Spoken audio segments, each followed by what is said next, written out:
Hello and welcome to Our Time. It's lovely to have your company once again. This for episode 273. Who would have thought? Would have thought. They're not all up on YouTube though, but you know you A can. lot are. Yes, but you can actually check us out on YouTube and on Facebook and all over the place, particularly if you have the app for your local community station, because it's possible it's the only way you're ever going to see us in the future. Yes, But sadly.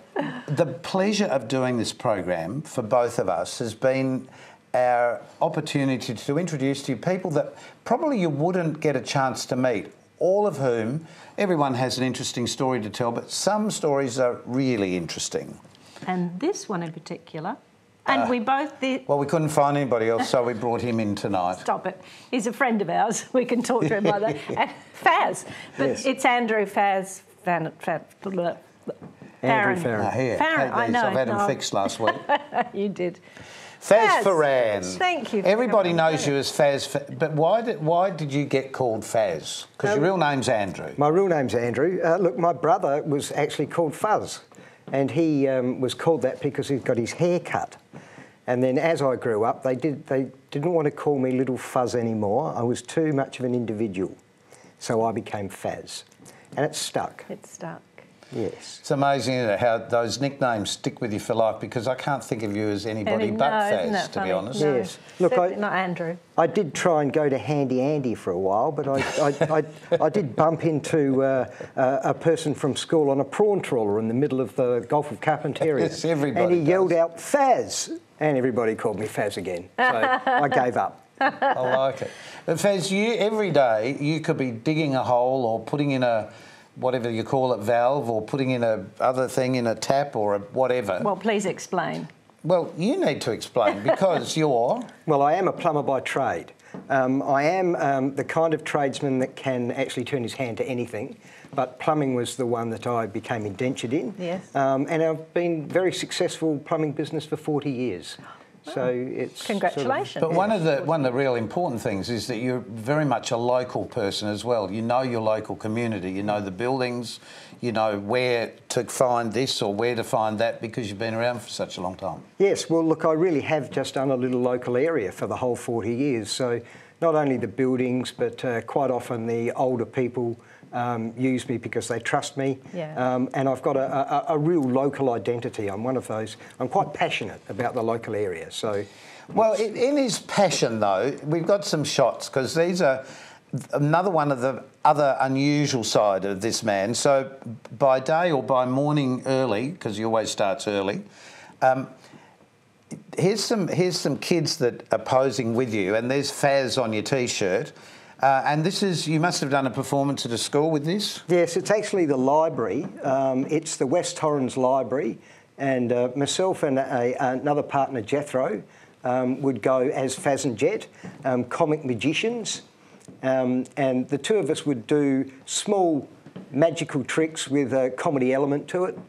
So basically stand-up comedy, and kids is one of those areas I have a real passion for. I really love making kids smile and doing that bit. Yeah, yeah. Here's another one. This is this in the mall? Yes, it's Rundle Street East, before they got too commercialised. So you used to just turn up and do stuff? Yeah, so my original part was busking. I started off busking, and then I met Jethro. And Jethro is Jet next to you there. And these two boys behind you, I know they're part of a band, and they're amazing. Yes, they're the Wizard and Oz. So, there you go. Yes. And you're Faz and Jet? Yes, I'm There Faz, you are. yes. You often play the sort of the comedy sidekick. Yes, it's a bit of a Penn and Teller style. Yes, as in magic. Yes. Yep. And Jethro, of course, does a program here on this TV channel and showing what happens in Adelaide, a whole lot of Adelaide identities. So he's a familiar face, but here's you being slightly unfamiliar. Yes, look, we did a whole lot of roving characters. Once again, this was sort of unpaid work.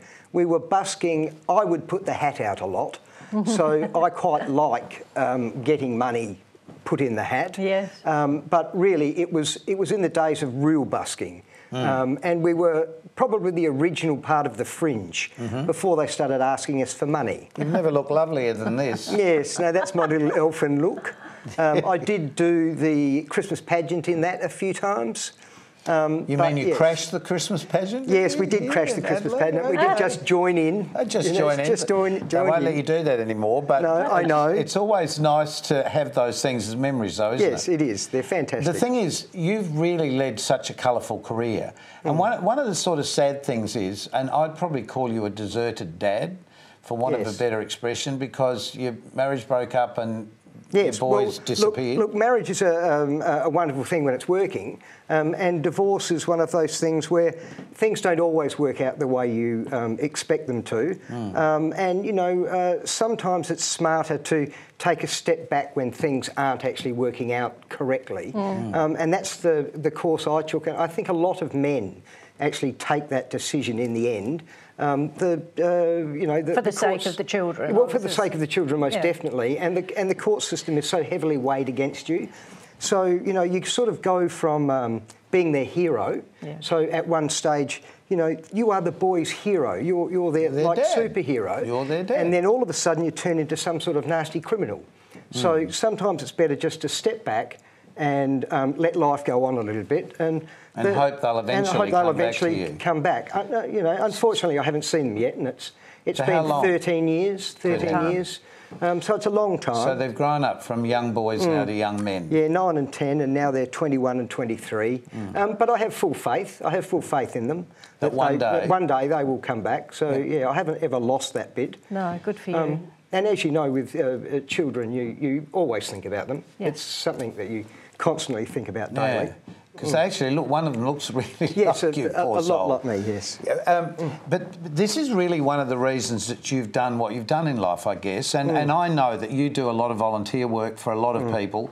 I know that you help a lot of older people out who simply can't afford and you don't charge them what you're supposed to and all of those things.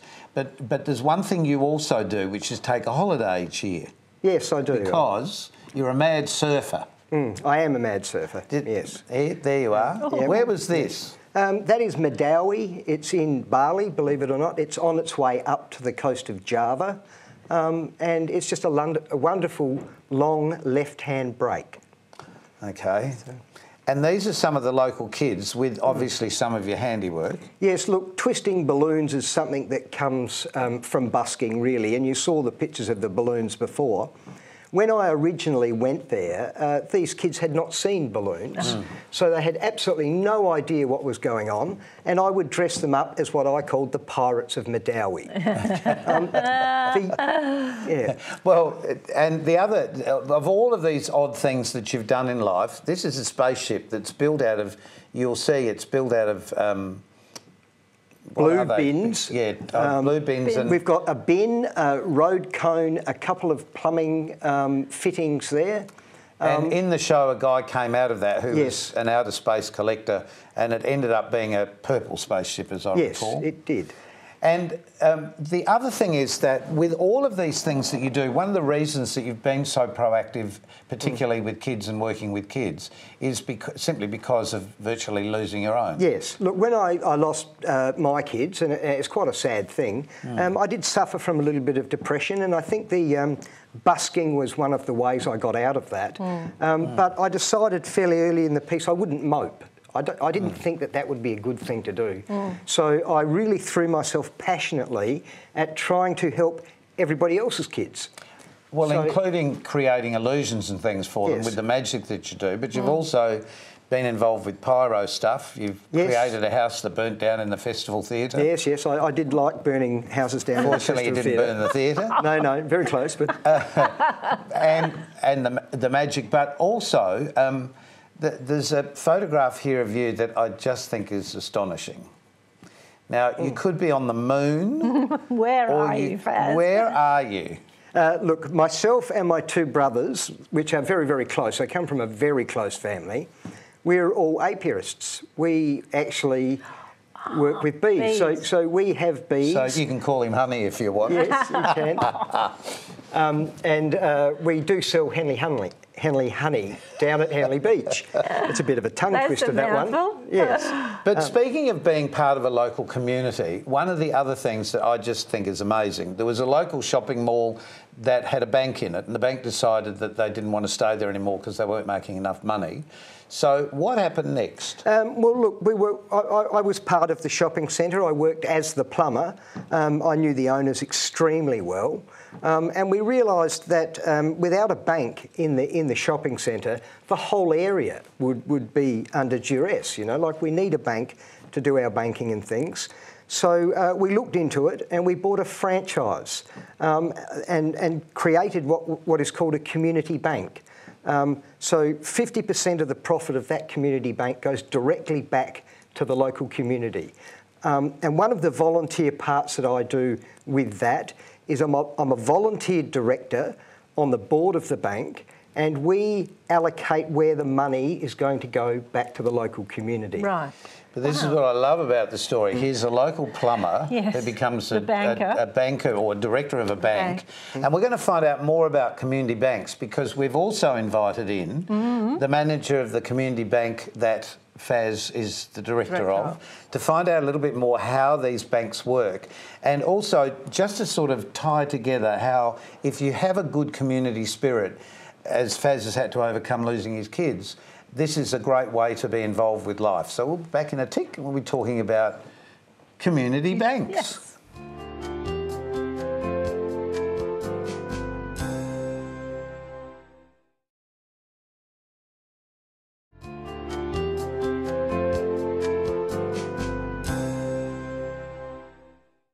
Now, we've just been talking to Faz about plumber, being busking, a plumber, magician, and then banking. And banking, and yes. Banking. Who would have thought? Well. So there's only one way to find out, really. How? When? With our next guest, Peter Hodgkinson. Welcome, Peter. Thanks, Janice. Now, thanks, Malcolm. You are a banker, so Correct. This is how obviously you've met our friend Faz. Yes. Just explain a little more for us as to how that came about. Well, Bendigo Bank, which is the community bank organisation, they were looking to open the new branch at West Beach. So I investigated it, being a career banker myself, and discovered that the role of a community branch manager is much more like banking was in the 70s and the 80s, when they've now taken it away to corporate and all those When you actually knew who your bank manager was. Exactly. And you could go and have a chat. And absolutely. What do I do about this? But just go back one step before that, because clearly there was a group of local people, and Faz was one of them, who came together and made it happen. So what did you do, Faz? Did you ring up Bendigo Bank and say, can we have a branch, please? Yeah, well, we applied for a community bank, which was a franchise off of Bendigo. So we bought a franchise off of Bendigo, and then we set up the community bank, and basically we get control of 50% of the profit of the bank. But you're saying we, Faz. Who were the we? Well, there were about 5 of us to start off with. Yep. There was Joan Mutton, a local real estate agent lady. There was the 2 owners of the supermarket themselves, and a community-minded Robert Gwynn further down the road. And myself and Robert really did do the initial bits where we went round and letterbox dropped and eventually got shareholders together. And did you have to apply to the shareholders, or did you come from a bank to make it happen? I came from a bank, but I did apply through the board. But what the board didn't know at the time was I'd actually attended the last 3 public meetings privately to gauge the community's interest, and there was a lot of passion there. Yeah. See, that's really interesting. Yeah, but that's really interesting from your perspective, because it wasn't just about a job. No, it wasn't. It was about the lifestyle and bringing to not necessarily my community, but to a community, bringing back something they needed. Yeah, in that area, the West Beach community. Look, I might add, it was an extremely gutsy move by Peter, I think, to go into this completely unknown territory of banking. Because when we first started, we had absolutely no idea whether we were going to succeed or not. And it's become an extraordinarily successful bank, even more successful than the branch of there that was there before. Absolutely, it has. And hence, most of the staff have actually stayed on and kept working there. There's now right? 2 of us that have been there for the 16 years. 16 years. 16 years, yeah. And that would be unheard of in banks. Yes. So just explain the difference, because we all know about banks and everyone's a bit touchy about banks, with the credit card interest fee being played around with recently. With everything. Well, with with everything. But the reality is, let's be honest, without a bank we're all a bit stuffed, because these days we both need to borrow from a bank, we need to put our money in the bank for security purposes, and we need easy ways of communicating money, all of which a bank gives us. So, you know, we don't want to spit at the bank. Oh, and look, to be honest, the community bank's no different. They still need to make money. They still need to charge fees. They still need to charge interest. It's not a charity. No, but there is a difference in the commercial. community bank, isn't there? With what happens to the so-called profit. That's correct. That's the big thing. That's why we stay around as long as we have, because it is that. I mean, Andrew said the board. Oh, sorry, I have to call him. He called you Andrew. I called him Andrew. Sorry, Faz. He and the rest of the board make the decisions on where the money's going to go, but 99 times out of 100, I'm the one who hands over the cheque. So that makes it a very pleasurable job. Yeah. It has been over $1 million we've given back to the western side of Adelaide. Yes. So from the bank. Pretty special, isn't it? For one bank branch, it's a pretty That's a lot of amazing money. from a very small business. But it actually shows the sense of community that's been developed around that. Do you feel that this is what, in a way, the whole world needs at the moment? A better sense of community, a better sense of localness?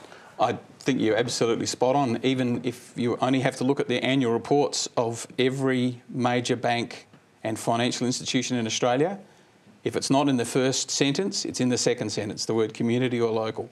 Every one of them has now realised that they've made a mistake. But fortunately for us, we've got the head start. And for them, it's like trying to turn the Titanic in the Torrens.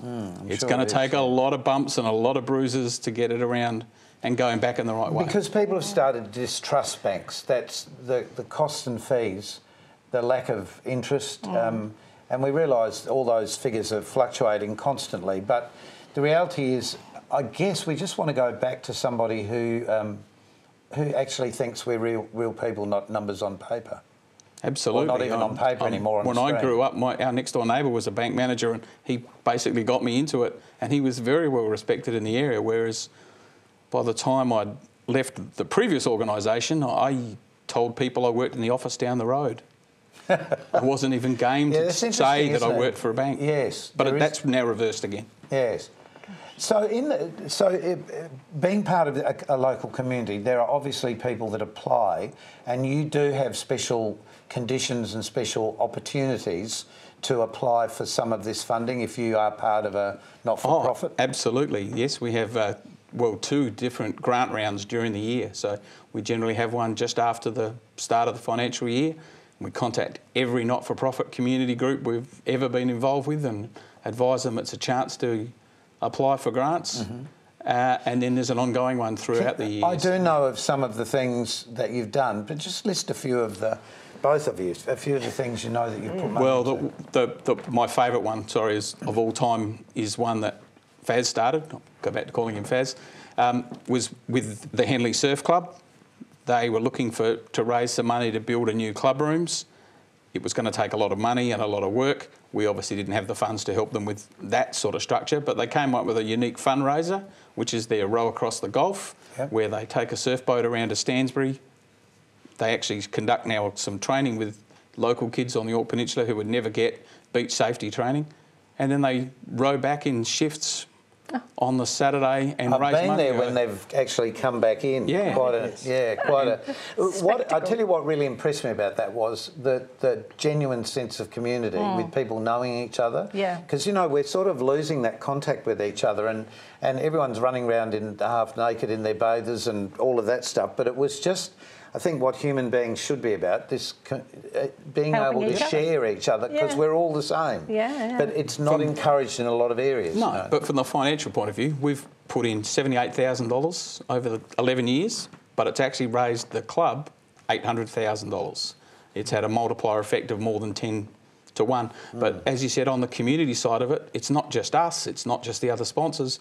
There's now half a dozen local residents who take their cabin cruises, ocean-going yachts and accompany the cruise back, and they carry people across both ways. And they do that voluntary, just for the love of doing it. But even more so, the organisation there is to try and help save lives for absolutely. people who are, you know, in the water. So indirectly, you're really supporting that. Well, and that happened the first year. It made it very easy to sell the second year to the board and to the bank customers whose profits are basically going that way, when a group of 10-year-olds did actually save a life at the end of the jetty.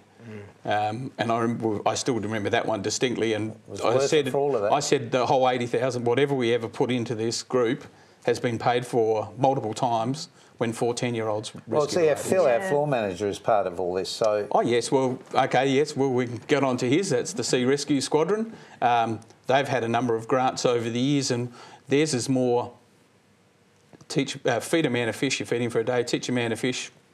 You've got him for a lifetime. Yep. Well, theirs is, we've actually provided some grants that help them make money so that ongoing they need less support from the government and us. So they've improved their facilities for ongoing use. Very so important. that's But you've also done things with sporting clubs, and in fact even with some entertainment things, with things travelling around schools to pass on more information to teenagers. Absolutely. There's been a whole range of ones. I know one of Faz's favourites is also solar power. So we've actually gone into a number of clubs, sporting clubs, social clubs, where we've actually paid for the solar systems to be installed. Including and so that saves them power. Yeah, you've got the wind turbines. Wind turbines. That was an educational package. That was an educational package to see the viability of wind turbines, and it's still ongoing. It was originally put forward by Adelaide University.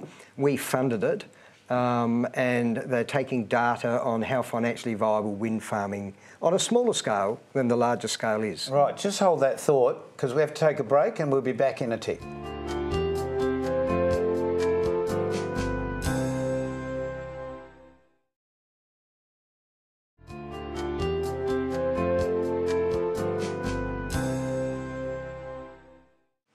So it's an interesting story, this banking, community banking. We don't realise that how many there are, Peter, just saying how many there are. How many are there? Well, Australia? in South Australia there's 11. Australia-wide it's 320 now. So it's growing. Well, there's a bit of a message, isn't it? I think it's a pretty big message in such a short time. It's 16 years, so basically 20 a year have opened up. Because clearly the banks are helping the public, so how can the public help the bank and therefore the community? Well, I'm glad you asked. Yeah, I'm glad you asked, Malcolm. Yes, well, to help you support your community bank, you need to attend one of the community banks. So look at the Bendigo Bank signs.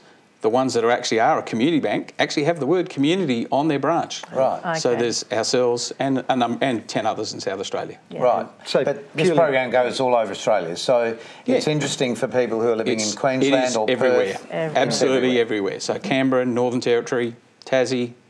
And in Victoria, even. Well, yeah, plenty in Victoria. Yeah. Exactly.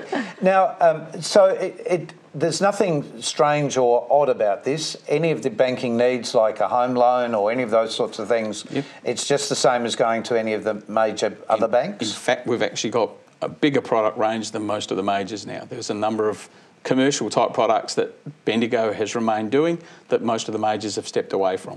It sounds like we're doing an ad for you, which we can't do on community television, but it is interesting because often you won't hear this information because you don't have that big publicity drive that many bigger companies have. It's really about people like you talking about... And there's a perception, which is wrong, in that a community bank is only for the local community, so it's only mum and dad's bank accounts and maybe a car loan and a credit card. Right. But it's not. But it's not. Yeah. Look, thanks for that. Faz, we don't want your story to end on a sad story because whilst you've missed your boys all these years, you recently remarried. Yes, I did. It's a couple of years ago now. I've married a beautiful girl. There now. she is. There she is. And we're quite happily married now. Is that because you're so busy you're never at Yes, home? Yes, I think so. She'd I'm sorry. never see it. Poor girl. Yes, no, I am very active. But yes, we always make time for each other. Oh, good. I think one of the most important things is that no matter what we do in life, there's always something to be involved with that can help you in some sort of way. And part of that is being part of a community, whether Yes. it's just in, as Faz has done, doing balloon animals for kids in the street, while he goes overseas surfing, still doing the same sort of thing, and all of the other bits and pieces that he's been involved in, and just finding out a bit more about the community bank's been great. So thank you, Peter. Thank you, Peter. Thank you. Thank you, Faz. Thank And you, Mark. remember, you can find us on Facebook, where we've got information about whoever is on our next program, and... Yes. What? What? YouTube? Yes. Is that what you wanted me to Yes, say? I I never did. know what you want me to say. You And? just look at me. And? Facebook and YouTube if And? you want. What else? the app.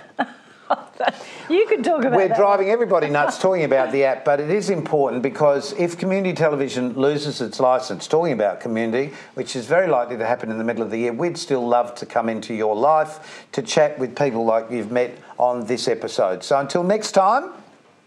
See you next time. Please take and care. keep yourself nice till then. Bye. See ya.